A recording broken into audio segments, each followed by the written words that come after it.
my lovelies, how are we doing? Welcome back to my channel, Boomy Reactions. Now today, guys, we're going to be catching back up with Laurence from Lost in the Pond for another one of his amazing videos. So today we're going to be looking at 5 deadly natural phenomena America has that Britain doesn't. Okay, so straight away, what do I think is going to pop up on that list? It's going to tornadoes. I'm saying tornadoes specifically because I've been watching an awful lot of videos on tornadoes. So yes, I imagine tornadoes is going to turn up. Apparently we have up to 13 in the UK on any given year.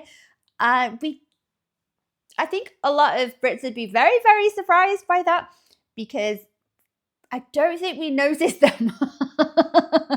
And it's not because they only take place in like unpopulated areas, because there's not actually that much space in the UK that isn't residential and taken up, besides the Welsh Mountains or the Highlands or national parks. So yeah, it's not that. I think it's just because over the years we just know them as gale force winds or high winds. So they're probably on a scale nowhere near as severe as they are as the tornadoes that a lot of you might experience in the US. On a scale nowhere near. No. Much smaller, slower winds, not as, not as dramatic. So we probably just, now they name storms, which is just something they've started doing over here over the last, 15 years or so. Before then, I think we just would refer to it as just, a windy Tuesday night. Taking the greenhouse away. Yeah. Springtime, isn't it? It's just really, really windy. So yes, big source of fascination from many people from outside of the US, probably because we just don't experience those kind of weather extremes. So that's speaking for the UK anyway. I think that's what the fascination is, because our weather's so mild. We complain about it all the time, but it's actually not that bad. We just get an awful lot of rain. So yes, I think tornadoes are going to pop up on that list. I'm not sure. Let me think. Can't think of anything else. Not sure. So let's watch the video, and I'm sure Laurence is going to tell me all about it. So guys, if you're enjoying these reactions, don't forget to like and subscribe. Thank you so much, my lovelies. If you're interested, I have a Buy Me a Coffee account. That link is over here. And if you would like to help support my channel any further, I have a Patreon account. And if you want to check that out at all, that link is in the description below. And that's true. In fact, it's true for most countries that aren't called the United States of America, where 90% of all F5 tornadoes ever recorded took place. Yeah. So yeah, tornadoes. Okay, so tornadoes are going to make the list. They're probably the top of the list, I would say. Hello, I'm Laurence, and I'm on a quest to uncover all of the memos that Britain and America lost in the pond, and one of those memos pertains to deadly natural phenomena. Last week, a tornado ripped through Nashville, and it got me thinking about how America is very extreme when it comes to some of these natural phenomena in a way that Britain isn't. Yes. And for anybody who's looking to move to the United States, it's good to keep these things in mind. Just keep in mind they are rare, right? So it's not like a Roland Emmerich movie every day in this country, but it is pretty staggering how Mother Nature can be quite a bit more overbearing in the United States. It's crazy, isn't it? I'd say, maybe it makes you guys tougher. But yeah, it is. It's mild. The weather is very, very mild in the UK. We're just not used to extremes at all. Heat waves are a bit of a new thing, maybe because of climate change, global warming. But yeah, we experience a handful of those. And I'd say maybe then they don't get quite as hot, but they're more uncomfortable. Oh, maybe heat waves are in this list. Heat waves are particularly uncomfortable in the UK. I blame our houses, because we have brick houses and we bake inside them like a clay oven. And we have no aircon. Doesn't really exist over here. Not in homes anyway, maybe in businesses and shops, but not in our houses. Not unless it's maybe a really nice modern house.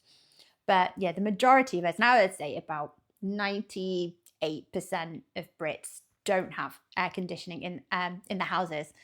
So yeah, maybe it's going to come up on the list.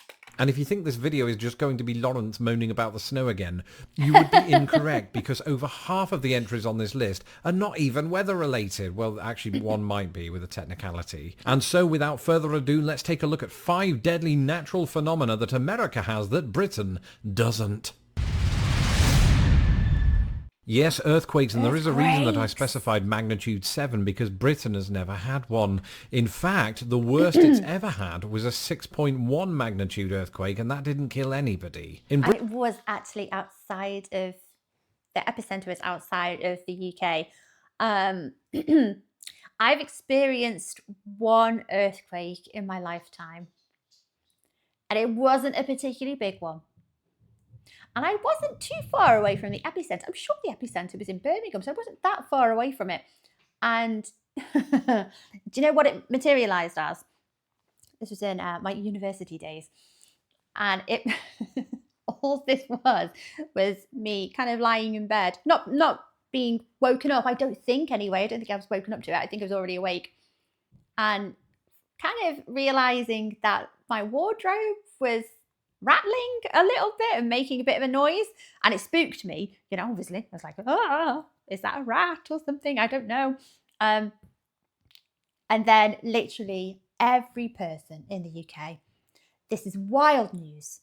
This is something that you take to social media and you talk about and you whinge about.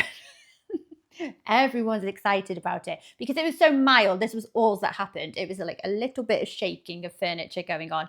Maybe the odd thing shuffling off a shelf.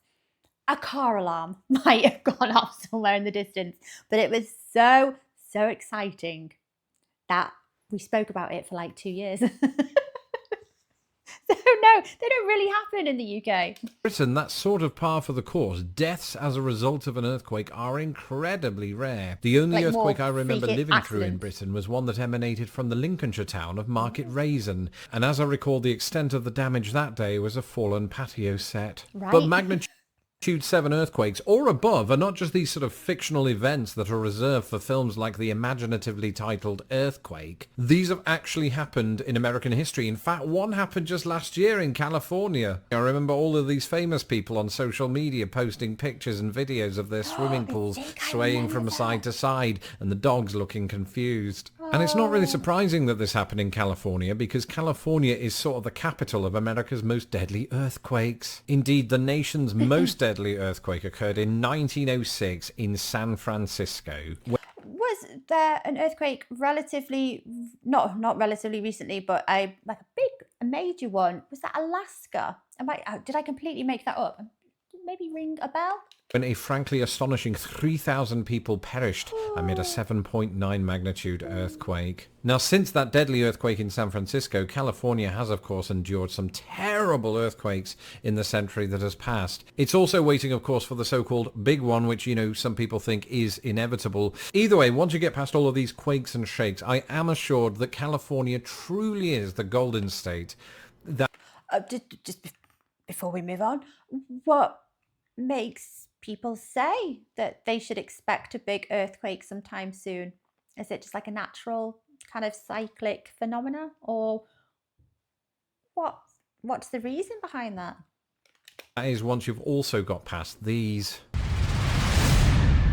Wildfires, we saw it in Australia at the beginning of this year, as the bushfires that engulfed that country. We see them, of course, every single year in the United States. Specifically, from a news standpoint, you tend to see them in California. But I've seen at least smoke from wildfires in Utah and Idaho, so it's not just a California issue. That just happens to be where some of the deadlier wildfires occur in the US, but not the deadliest of all time. That very unwanted record goes not to California or Utah or Idaho, but to Wisconsin. That's right, the Peshtigo fire of 1871 killed upward of 1,500 people, and there's a weird reason that you might not have heard of it. It may have burned through 1.2 million acres and been the deadliest wildfire in US history, but due to a stunning coincidence, it was largely buried in the newspapers of the day, where it was overshadowed by another fire that broke out that day, a fire that history will remember as the Great Chicago Fire. And the Great Chicago Fire also overshadowed the Great Michigan Fire. It's like how John F. Kennedy's death overshadowed that of C.S. Lewis and Aldous Huxley. What are the chances? Well, for decades, some theorized that all of the fires were caused by the very same thing,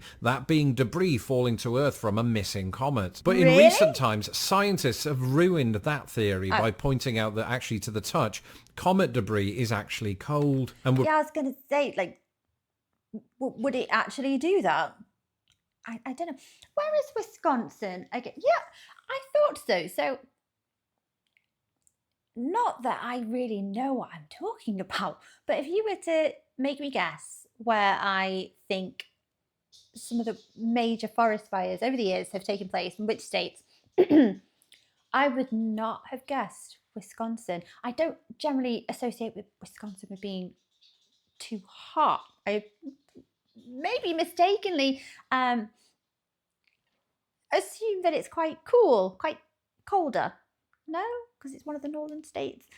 But yeah, that's very, very surprising. Probably extinguished the fire, so it was aliens. Meanwhile, people very rarely die in wildfires in Britain, if at all. Yeah, though they do happen. Obviously, as the years go on, climate change is becoming an ever-increasing problem. Yes, they do happen. They do tend to happen in more isolated, built up areas. Do you know what I mean? Fires do indeed exist there. The same cannot be said of our next entry.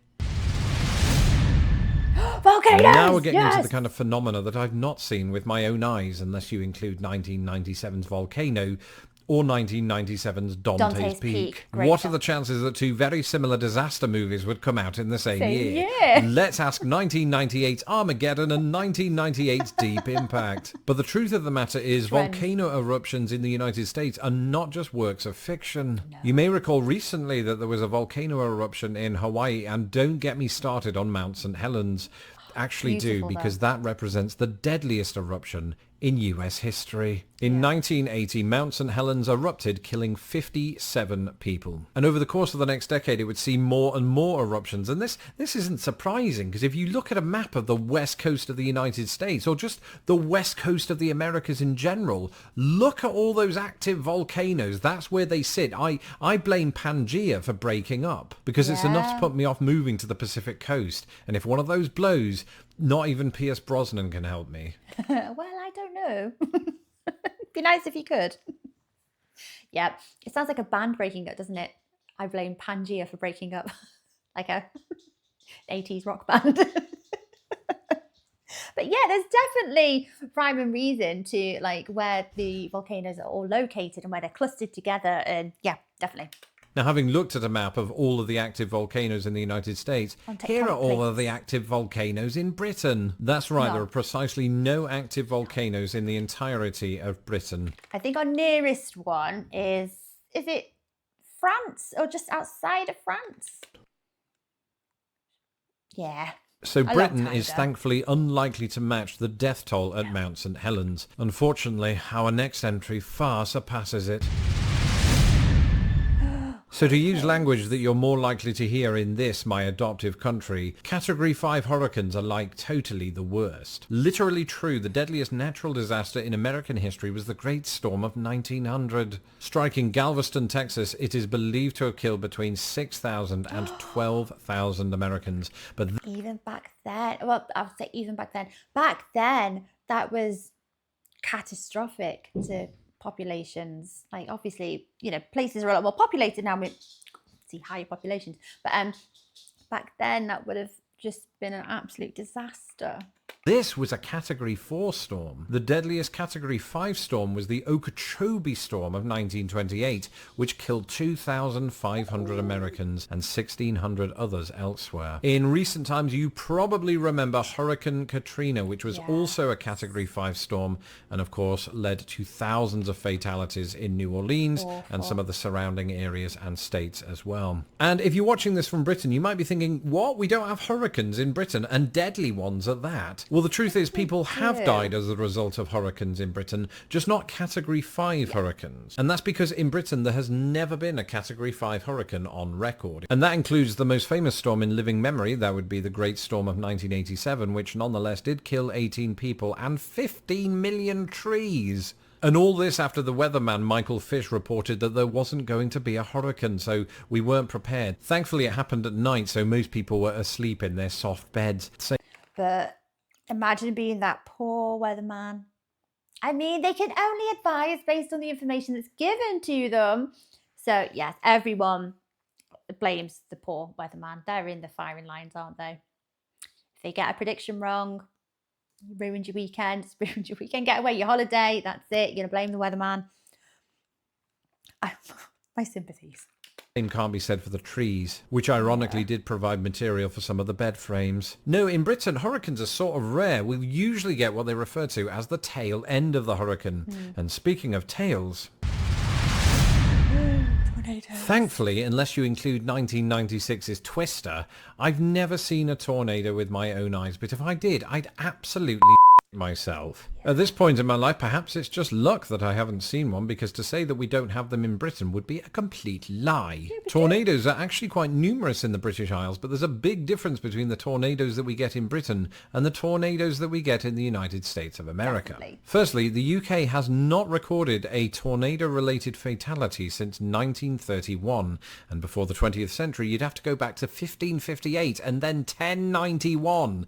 Historically, around only 12 people have been killed by tornadoes in Britain. And that's because British tornadoes just aren't very powerful. The one that ripped through London in 1091 is believed not only to be the oldest known tornado in British history, but possibly the strongest. They theorised that it might have been a Category 4 tornado, suggesting that anything above that, aka an F5 tornado, has never made landfall in Britain. And that's true. In fact, it's true for most countries that aren't called the United States of America, where 90% of all F5 tornadoes ever recorded took place. Now, 37% of those took place in either Oklahoma, Kansas, or Texas. You would expect that they're in the Great Plains. But surprisingly, the Great Plains did not play host to the deadliest tornado in US history. That would go to the tri-state area of Indiana, Illinois, and Missouri. That 1925 Twister killed 58 times the UK's all-time total. If you're sitting at home and doing the maths on that, stop right now, because I'm just going to tell you the death toll was 698. It's by far the biggest, but as we are reminded by that tornado that ripped through Nashville last week, itself an incident that beats the UK's all-time record, we are reminded once again of the destructive power of American tornadoes, and my thoughts go to the people recovering from that incident. In the meantime, for anybody that's looking to move to the United States, I hope this video hasn't put you off. For the most part, you won't see any of this, unless you live in California. I'm joking, you'll be fine. I just wanted to make you aware of these things and to remind my American viewers that Mother Nature just seems to have it in for you. As for me, doing this video has reminded me that I can live with the odd blizzard and that I do miss British weather. That's it for this episode. Thank you for tuning in. Let me know in the comments below, and I'll be very interested to hear this, if you've experienced firsthand any of these phenomena. In the meantime, don't forget to follow me on Twitter, where I talk about this kind of thing, not just natural disasters, but the sort of the British versus American thing, basically. You can follow me at Lost in the Pond US, and don't forget to subscribe to this channel so that my videos don't get lost in the pond. Finally, a volcano-sized thank you to all of my patrons who make these videos possible. If you would like to become a patron of Lost in the Pond, you can do so at patreon.com/lostinthepond. Anybody that does so will get access to my secret live stream, and anybody who pledges $5 or more a month will get access to not only that, but my secret podcast and more. Until next time, check your alerts for my next video, not for a tornado. Thank you for watching this episode of Lost in the Pond. Don't forget to hit my stupid little face to subscribe, and please share this video with the world. Hit me up on Twitter, Instagram, and Facebook, and if you would like to support this channel, please do so at patreon.com/lostinthepond. Did I just hear Laurence correctly? Did he say that he misses the British weather?